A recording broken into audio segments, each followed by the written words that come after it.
Guys, so I'm currently, it looks like I'm at KFC. I'm not at Dunkin' Donuts. I am getting some breakfast, eating my favorite wake up wrap with sausage, egg, and cheese. And I'm about to go to my closing.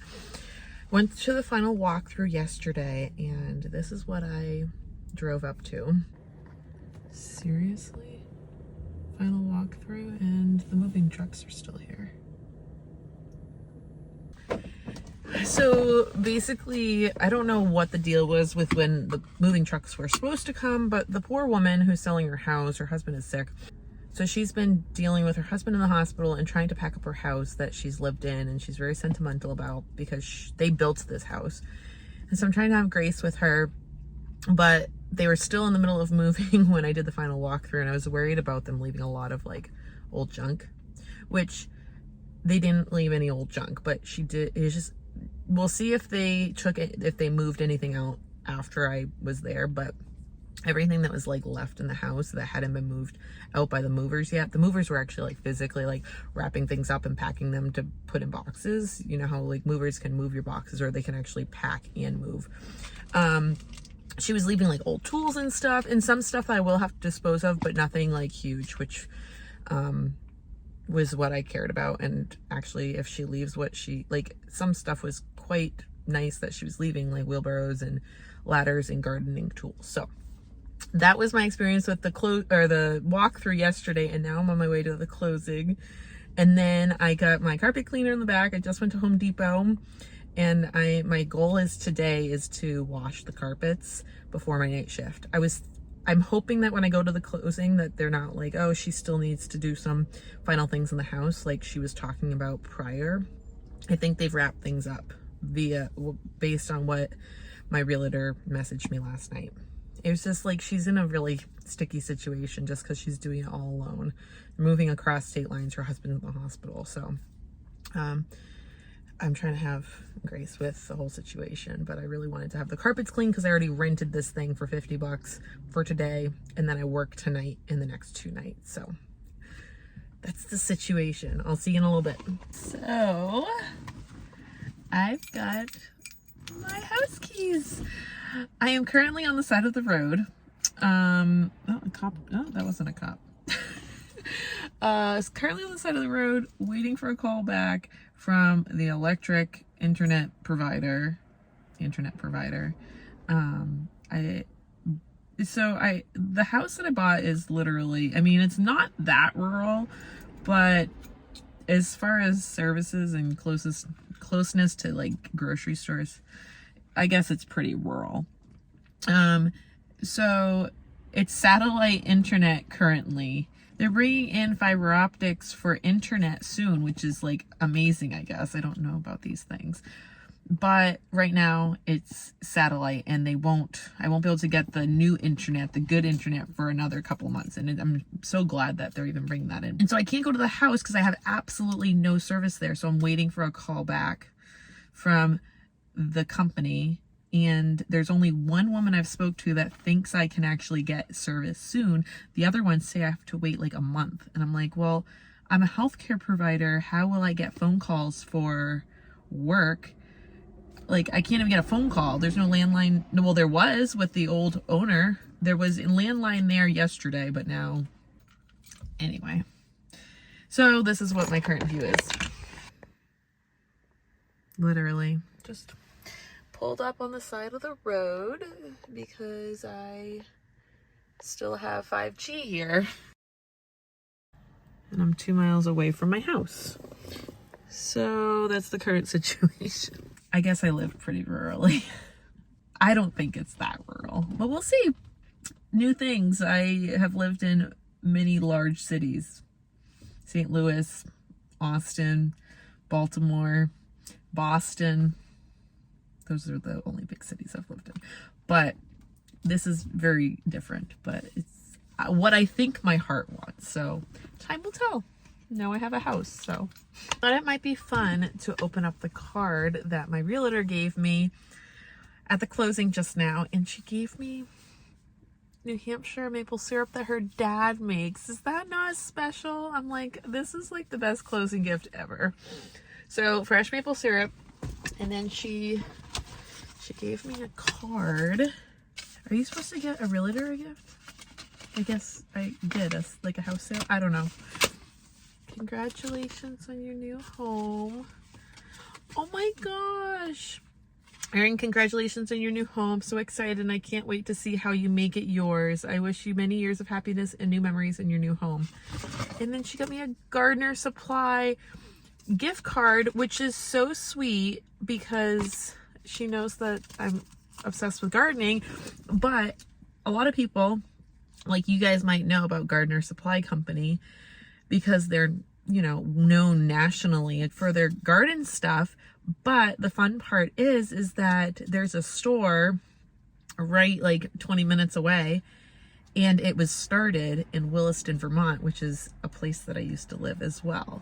So, and I'm in New Hampshire. Williston, Vermont is like 2 hours away. So super cool because I don't usually shop here because it's very expensive, but it's cool that's a local business that has lots of great stuff. So I'll have to think about what I want to buy from them.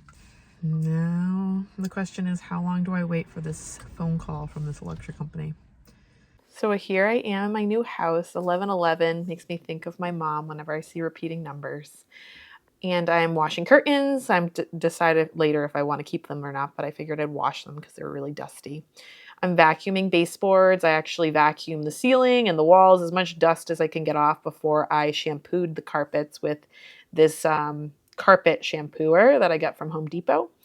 And I did all the rooms, and so I could get back to my apartment for night shift and come back after my stretch of work shifts and the carpet would be dry. So I'm getting ready for work, and I know that my boxed salad mix that I've been using the last couple of days is really not great.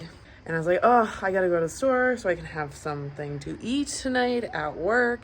And I'm watering my plants. And it wasn't until I stepped back after I was done watering my microgreens and my romaine. It took me like standing back to be like, oh, I have food right here. Maybe you should use it. And I'm sure it will become more natural. And here I am wanting to homestead, and I just bought property. And I'm fostering plants that are edible and are meant for consumption, and totally goes above my head that I should eat them. So I just wanted to share that. I thought it was hilarious. So as I cut these veggies up, I just wanted to share with you guys that I have a couple clips at the end of this video of my house, but they're in portrait mode, unfortunately. I'll have much more footage coming up of my house that's the correct size. But if you guys want to stick around, here's the footage. Otherwise, I'll see you guys next time. So this is my little garage that I have since really transformed. I wanted to take this footage as like the starting point. This is how they left the house for me. There is a lot of stuff. They left a lot of stuff. And I could have paid a company to come and take it all out, but a lot of this stuff is just like, you know, like rusted cans of stuff that like of paint and stains that are just not usable. Like I've got old crutches and Swiffers, like there are things that I will use, but it's been quite the journey trying to go through it and decide what I want to keep and what I, you know, want to get rid of.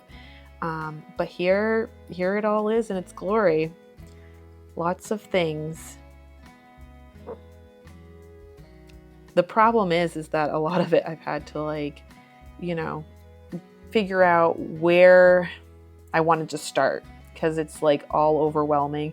And at this point, it's still nice outside, and I didn't really want to focus on going through all this stuff inside.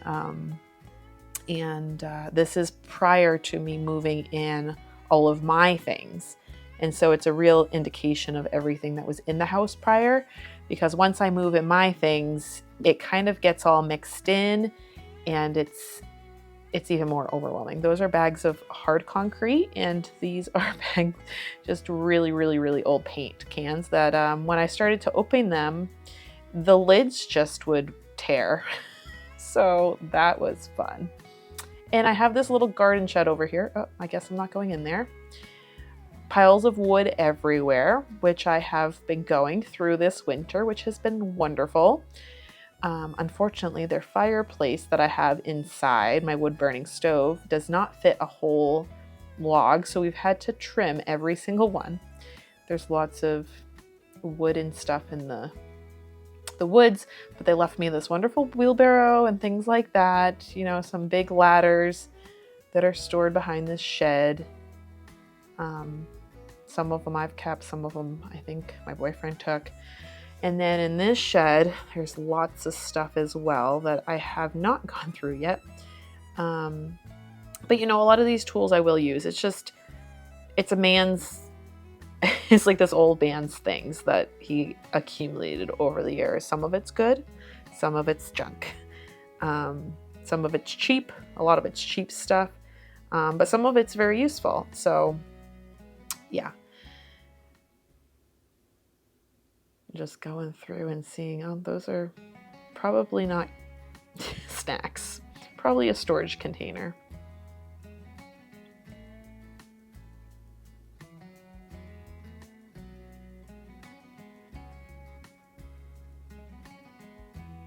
I'll be turning this into a useful gardening shed in the spring, but right now, after this video and the current time, it's very full of tires, my spring tires, and I don't know. I put a lot of the soil they left outside, bags of soil in there. So I guess that's it. I guess it was just the outside. Thank you guys so much for watching, and I'll see you guys next time. Lots of home improvement stuff coming your way soon.